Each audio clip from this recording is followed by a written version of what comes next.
Alors le KitGut Quartet, on a eu notre premier concert mercredi dernier, un concert de lancement avec au programme Haydn et les origines du quatuor, et Haydn et l'Angleterre. Donc on a choisi un des quatuors anglais que Haydn a écrit pour son deuxième voyage à Londres. On a joué aussi du Purcell et du Locke et du Playford, donc 3 compositeurs anglais.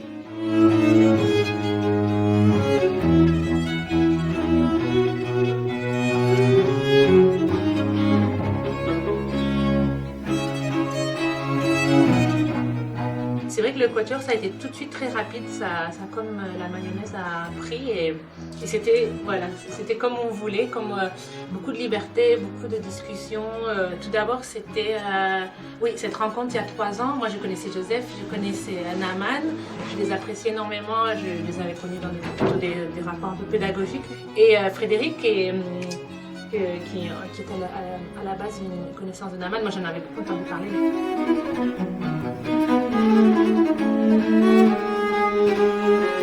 Une des personnes vraiment fondamentales, c'était aussi qui est arrivée par le biais pédagogique aussi, c'est une musicologue qui s'appelle Jeanne Roudet, qui est maître de conférence à la Sorbonne et qui a fait éclore cette idée chez Naaman et moi d'une idée du quatuor très souple, plus spontanée, peut-être moins figée.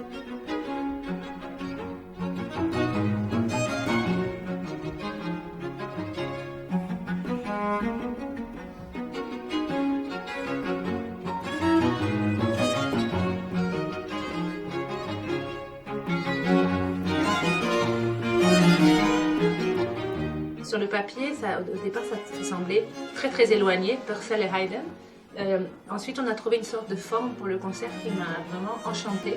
Parce que même moi, ce qui fait que c'était une sorte de forme en arche où il y avait commencé par Purcell et Locke, qui ensuite s'enchaînait sur Haydn et qui retournait dans Purcell.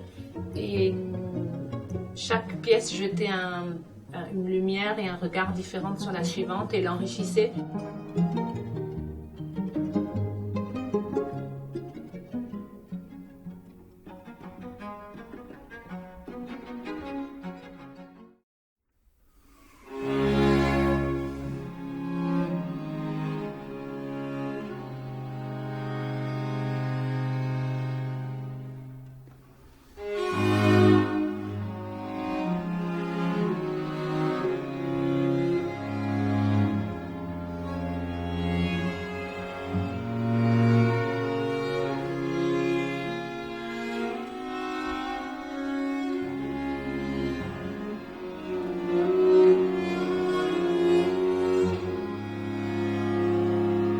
Pour la petite histoire, KitGut, c'était un terme qu'utilisaient certains fabricants de cordes en boyau de l'époque, du XVIe, XVIIe, XVIIIe siècle, qui faisaient croire qu'ils fabriquaient leurs cordes à base de boyaux de chat. Parce que le chat a été réputé comme un animal maléfique, et donc ça prévenait de voler les formules magiques des super cordes en boyau qu'on pouvait trouver chez certains fabricants. Donc c'est un petit clin d'œil à ces fabricants.